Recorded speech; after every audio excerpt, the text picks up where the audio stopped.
গীতাৰ পথটো হৈছে কি সেই নিজক জানি কৰ্মবিলাক কৰা আমি নিজক নাজানি কৰ্ম কৰিছো সেইকাৰণে লক্ষ্য নাই লক্ষ্য মানে এইটো নহয় যে আজি 2 বছৰৰ ভিতৰত মই কামটো সম্পূৰ্ণ কৰি পেলাম সেইটোৱে লক্ষ্য পূৰ্তি নহয় তাৰ পাছত পোৱাৰ পিছত কি হ'ব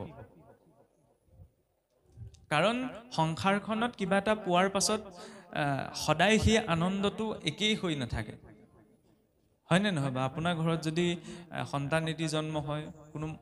কোনোবাই যদি চাকৰি এটাও পায় পোৱা দিনাৰ যিটো আনন্দ 6 মাহ বছৰকলৈতো একেই নাথাকে কিয় পৰিৱৰ্তন হৈ যায় গতিকে কেৱল ভৌতিক জগতত স্থিতি এটা পোৱাৰেই লক্ষ্য নহয় সেই স্থিতিটোৰ পাছত কি হ'ব সেই কথাটোতো ভাবিব লাগিব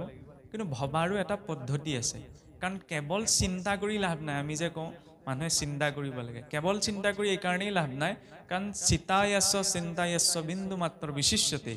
চিতা দহতি নিৰ্জীৱ চিন্তা দহতি জীৱনম চিন্তা আৰু চিতাৰ মাজত বিন্দু মাত্ৰহে বোলে পাৰ্থক্য আছে সংস্কৃতত বা হিন্দীত চিন্তাটো লিখোতে ওপৰ দত্তটো আমি দত্তটোহে পাৰ্থক্য আছে ওপৰ দত্ত অটাই দিলে চিতা দত্তটো দি দিলে চিন্তা চিতাই নিৰ্জীৱটোক দহন কৰে শৰীৰটো নিৰ্জীৱ হৈ যায় যেতিয়া চিতাখনে সেই শৰীৰটোক দহন কৰিব আৰু চিন্তাই সজীৱ আমি কনে ইমান চিন্তা আহি থাকে মানুহৰ সুখান্তি নাইকিয়া হ'ল দেই ইমান চিন্তা কৰিব লাগে চিন্তা কৰিব লাগিব কিন্তু চিন্তাক গতিপথ কেনেকৈ দিম কোনটো দিশত আমি চিন্তাখিনি কৰিম